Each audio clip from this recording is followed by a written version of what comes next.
haadha koo fira firarra caalu haadha jaalalli dilbii oolmaa kee yaadannaan na fuudhee badaam qalbii ogeettii ilaalanii hin quufne garuu bifti haphataa utuu siif hin mijatin keessi kee naaf dhiphataa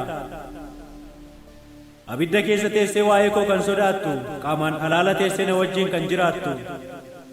anaanuu obsa dhowweem jaalalli kee na mo'ee baran du'aaf shakkame fuulli kee salam ta'e yaadannoo guddaa keessee gola onnee koo lixxee na baraaruuf jecha humna kee illee fixxee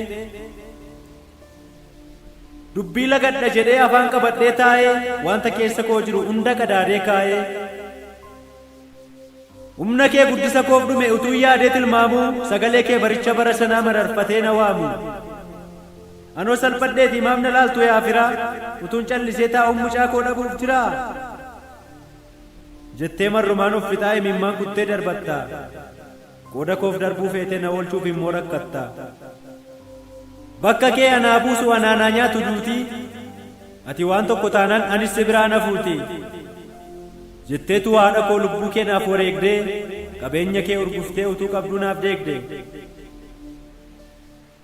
imimmaan kee siif argee waaqayyo siif lakkaa'ee na hambisee du'arraa kunoo arraaf na kaa'e harmee koo tokkittii koo qabeenya koo hangafaa hundumaa balfus garaan koo sitti hafa jaawwartuu koo joortuu koo beeloftuu koo soortuu koo xiiqoftuu koo abdii koo gorsituu koo wabii koo ati waan hunda kooti qabeenya koo gararraa situ humna naaf ta'eem jabeenya koo lafarraa biiftuu koo miidhagduu koo amilee koo gaafa sanaa si malee eenyu qabaree dhimma koof laphee banaa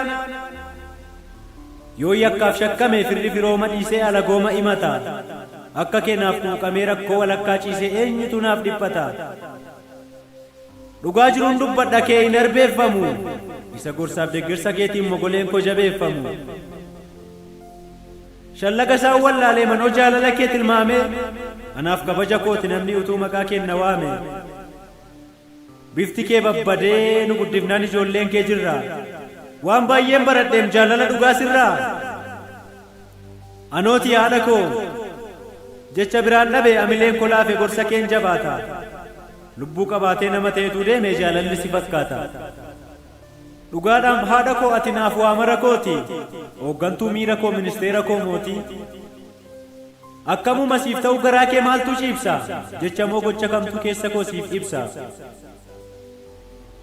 si gammachiisuuf yoo yaale soomtuu garaan an ga'u deessee raaginaaf jiraadhu umuriin kee kuma haa ta'u yoo deemte gammadi gufuun sitti hin bu'iini dullumni sin arginnaaf bule hin du'iini mudhii koo hidhadhee siif fiigaan jiraa dhalli kee gaaf tokko nan deebisaa hin badu tiitolli kee kafana kee ta'ee herrugan kee cufaa humna jabeeffadhee gaaf tokko siifan dhufaa ammasitti obsa godhu na eeggadhu deesse gaaf tokko ni bashaata lafa garaa kee geesse kanuman siif kadhadhaa kanan beeku waaqa koo amaan sitti hin bu'innaaf jiraadhu haadha koo